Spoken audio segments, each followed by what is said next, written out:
शोर मच गया शोर देखो आया माखन चोर। जी हाँ, ये हमारा माखन चोर जो कन्हैया कृष्ण, जो कान्हा, जो सारे विश्व का गुरु, सारे जगत गुरु के हैसियत रखने वाला हमारा भगवान श्री कृष्ण, जो वैसे तो देवकी और वसुदेव का पुत्र, लेकिन कुछ ऐसी विपदाएं थी कि भगवान श्री कृष्ण को, जो हमारा कान्हा कन्हैया था, उसे उसी दिन जैसे ही कृष्ण भगवान का जन्म हुआ वैसे ही देवकी और वसुदेव दोनों को भी अपने पुत्र वासुदेव को नंद और यशोदा के घर यमुना पार करके रखना पड़ा जाकर, क्योंकि उसकी सुरक्षितता ये बहुत अहम बात थी भगवान श्री कृष्ण के ओवरऑल लाइफ में। और इसी वजह से भगवान श्री कृष्ण ये ज्यादा से ज्यादा, यानी जन्म तो मिला उसे देवकी के गोद से, लेकिन वो पनपा, वो उसका अपब्रिंगिंग, उसका जो लाइफ का पालन पोषण किया गया, उसके संस्कार जो मिले, जो सबसे जरूरी होते हैं हर एक बच्चे के लाइफ में, वो संस्कार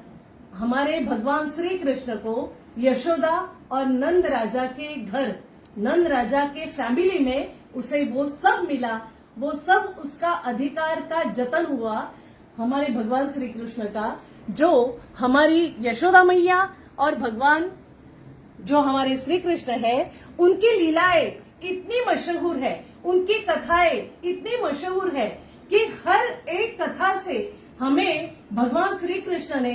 एक बोध दिया है लाइफ टाइम के लिए। उन्होंने बचपन क्या होता है, बचपन का जो विश्व होता है वो क्या होता है, वो बहुत सुनहरा, बहुत समृद्ध, बहुत एक दृष्टि से आनंद लेने वाला ऐसे होता है, जो सभी उसके जो बाकी के जो उसके मित्र परिवार था वो इतना बड़ा था और सबके साथ जाकर वो ये सभी जाकर अपने अपनी जो गौएं थी, ये गौओं का पालन करना, उनकी देखभाल करना, उसके साथ साथ बहुत सी बातें उन्होंने की हैं उनके लाइफ टाइम में, जो हम अभी कथाओं के माध्यम से हमारे बच्चों को भी सुनाते हैं। और ये बचपन जो सुनहरा बचपन था, इतनी हैसियत, इतनी काबिलियत हमारे भगवान श्री कृष्ण की थी कि जिसकी लीला की वजह से हमारा भगवान श्री कृष्ण, ये हमारा पहला फॉस्टर चाइल्ड, ऐसे भी हम हमारे भगवान श्री कृष्ण को कह सकते हैं। और यशोदा और नंद, ये उनके माता पिता, ये फॉस्टर पेरेंट करके सबके सामने आए। देखिए ना, कितनी आसानी से भगवान श्री कृष्ण का जन्म यदि देवकी और वसुदेव के पुत्र करके कहलाए, लेकिन सबसे ज्यादा जो बात होती है, जो संस्कारों की भी बात होती है, तो वो जुड़ती है हमारी यशोदा मैया के साथ। और कृष्ण और नंद राजा, ये जो उनके फॉस्टर पेरेंट थे, उनका ही नाम सब जगह पर लिया जाता है, क्योंकि ये संस्कार क्षम ऐसा ये वातावरण, ये बचपन था, जो सुनहरा होना, जो सुरक्षित होना सबसे आवश्यकता थी। हम यही बात स्वनाथ फाउंडेशन की ओर से कह रहे हैं। आज तो हमारे लिए बहुत प्राउड मोमेंट है, एक ऐसा सुनहरा पल हमारे लिए है, जो फॉस्टर केयर सर्विसेज के संबंध में हम जगह जगह बात करते हैं, वहां पे ये बात का जिक्र हम पहले ही कर देते हैं कि भगवान श्री कृष्ण जैसे यशोदा नंद के घर रहा ना, वैसे ही ये फॉस्टर केयर सर्विसेज का प्रावधान है, जो हमारे कानून ने हमें दिया है, जो हमारे बच्चों के हित में सोचता है, विचार करता है। और हम तो बोलते हैं कि हमारे भगवान श्री कृष्ण ने ये कथा हमें ये फॉस्टर केयर सर्विसेज के प्रमोशन के लिए ही दे दी है। और हमारे समाज को, जो ऐसा समाज जो हम चाह रहे हैं अभी, जो हमारा भारतीय संस्कृति, भारतीय हमारी गौरवशाली जो इतिहास है, वो यही कहता है कि जहां पर हमारे बच्चों का, जो अनाथ भी बच्चे हो और जिनको कानून ने कहा है कि देखभाल, पालन पोषण और उनकी सुरक्षितता, ये सामने उनका विचार होते हुए, उनके न्याय का विचार करते हुए, उनके अधिकारों का विचार करते हुए, इन्हें एक वैकल्पिक परिवार यानी पर्यायी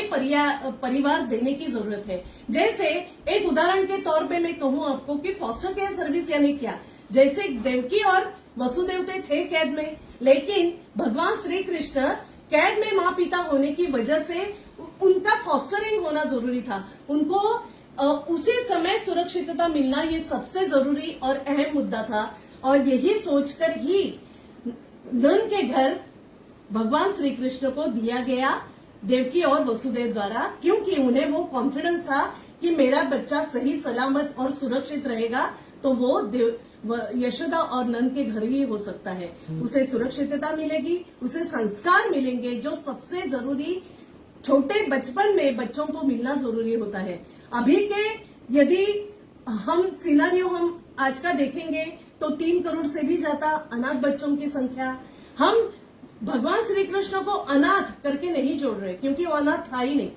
वो तो स्वनाथ था, वो सक्षम था, और टेम्पररी पेरेंटिंग की जरूरत उसे थी, जो उसकी जरूरत पूरी हो गई यशोदा नंद के द्वारा। ऐसे ही संस्कारित परिवार हमारे देश में है, ऐसे ही चाइल्डलेस कपल्स की संख्या भी हमारे देश में 2 करोड़ से ज्यादा है। इसीलिए हम कहते हैं यदि टेम्पररी पेरेंटिंग यानी अस्थायी गोदी देने के प्रावधान के जरिए फॉस्टर केयर सर्विसेज, जिसे धारा 44 के अंदर जुवेनाइल जस्टिस एक्ट के तहत इस विषय के बारे में विस्तृत जानकारी दी गई है, और जहां पे अस्थायी रूप से गोदी देने के प्रावधान के बारे में विस्तृत चर्चा हुई है। इतना कमाल का ये प्रावधान है, इतनी कमाल का ये एक्ट है बना हुआ हमारे सभी बच्चों को, जिनको बताया गया है कि जिनको अनाथ जो बच्चे हैं, जो माँ और पिता जिनके बहुत असाध्य रोगों से पीड़ित है, वो उन बच्चों की देखभाल करने में असक्षम है, ऐसे माँ पिता अपने बच्चों को अस्थायी रूप से गोदी देने के प्रावधान के तहत कोई ऐसे पर्यायी परिवार में अपने बच्चे को दे सकते हैं, जहां पर उनका रहन सहन, उनकी सभी बातों की देखभाल उसी परिवार में होगी। और ऐसे हमारे परिवार तो बहुत कमाल के हैं। हमारे यहाँ मातृत्व भी सीमित मातृत्व नहीं है, जहाँ पे अभी भी आज भी देखा जाए तो आज की ये महंगाई के जमाने में भी, जहाँ पर इतनी कमाल की मातृत्व की हमें क्या कह सकते हैं उसे है कि इतनी बातें, इतने उदाहरण मैं दे सकती हूँ, जहाँ पर अपने अपने चचेरे भाई, ममेरे भाई, ऐसे छोटे छोटे बच्चे माँ पिता का छत्र छाया में छोड़कर वो अपने मामा, चाचा, चाची, मामी, मौसी सभी के घर, और ज्यादा से ज्यादा इससे भी और अधिक बात करूं तो ऐसे उदाहरण भी इतने देखे हैं समाज में, जहाँ पे नाना नानी, दादा दादी ये बच्चों का ख्याल कर रहे हैं, वो उनके जो पोता पोती है उनका भी ख्याल कर रहे हैं। उनके माँ पिता तो नहीं है, लेकिन वो नाना नानी, वो दादा दादी ऐसे उनके लिए उभरे हैं, आगे बढ़े हैं, जिन्होंने इनकी देखभाल अस्थायी रूप से की है, जहां पर उनका बचपन सुनहरा बचपन ही रहा है। ऐसे इतने उदाहरण मैं आपके सामने दे सकती हूँ। और बीच बीच में तो हम स्वनाथ फाउंडेशन की ओर से ये बात भी कर रहे हैं, जहां पे अनाथ बच्चों की बात होती है, जहां पे संस्थाओं में रहने वाले बच्चे जो बाहर निकले हुए हैं, 18 की उम्र के बाद बाहर निकले हुए बच्चे हैं, जो अभी अपना अपना हौसला बुलंद किए हुए समाज में एक अपना उचित स्थान लेके बहुत अच्छी जिंदगी जी रहे हैं। लेकिन इनकी जरूरत थी वो भावनिक आधार की, उनको सबसे ज्यादा सख्त जरूरत थी, लेकिन ये भावनिक आधार उनका उस समय मिलना बचपन में जरूरी था। और ये बचपन की ही हम बात कर रहे हैं, जहां 6 से 18 उम्र के बच्चों का पालन पोषण, उनकी देखरेख, उनका संरक्षण, ये सभी बातों को मायने नजरअंदाज करते हुए इन बच्चों को फॉस्टर केयर सर्विसेज यानी मराठी में प्रतिपालकत्व, हिंदी में पालन पोषण देखरेख सेवा के तहत अस्थायी रूप से गोदी देने के प्रावधान के बारे में चर्चा होती है, जहां पर ऐसे परिवार आगे आ सकते हैं जिनको एक बच्चा है, एक बच्ची है,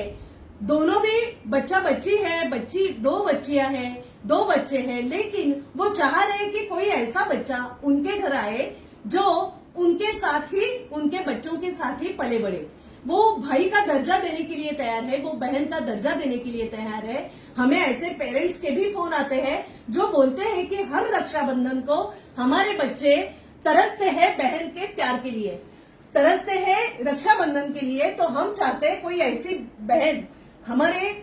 भाई को, मेरे बच्चे को मिले। तो ऐसे कुछ हो सकता है क्या? तो हम उनको कहते हैं कि 6 से 18 तक की उम्र के बच्चे, बच्ची या बच्चा आपके घर आ सकता है। कोई बहन चाहता है, कोई भाई चाहता है, तो yes, it is possible because of the foster care services, जो एक नॉन इंस्टीट्यूशनल केयर सर्विस है, जो एक फैमिली बेस्ड सर्विस है, जिसके तहत ये बच्चों को एक अच्छा आधार पेरेंटिंग का मिल सकता है। और इसीलिए आज ये जो प्रयोजन है, ये हमारे भगवान श्री कृष्ण की जयंती, श्री कृष्ण की जन्माष्टमी की वजह से हुई है। और ये जो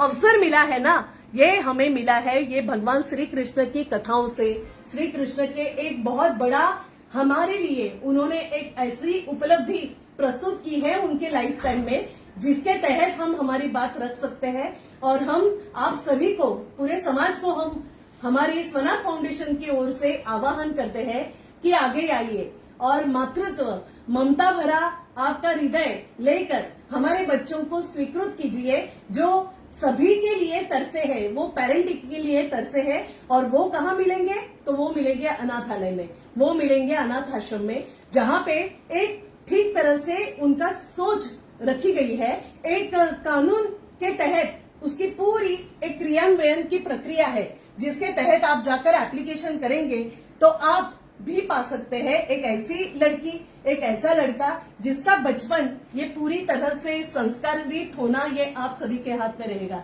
तो आइए और कुछ जानकारी आगे जाके लेंगे ही, लेकिन आज के दिन मैं जन्माष्टमी के दिन भगवान श्री कृष्ण की जो सब विश्व में मनाया जा रही है आज, तो इसके लिए मैं आप सभी को बहुत बहुत ढेर सारी शुभकामनाएं देती हूँ। और ऐसे ही हम मिलते जाएंगे, ऐसे ही हम बातें करते जाएंगे। स्वनाथ फाउंडेशन की ओर से जो चर्चा चलेगी उसमें आप सभी सम्मिलित हो सकते हैं। बहुत बहुत धन्यवाद आप सभी का।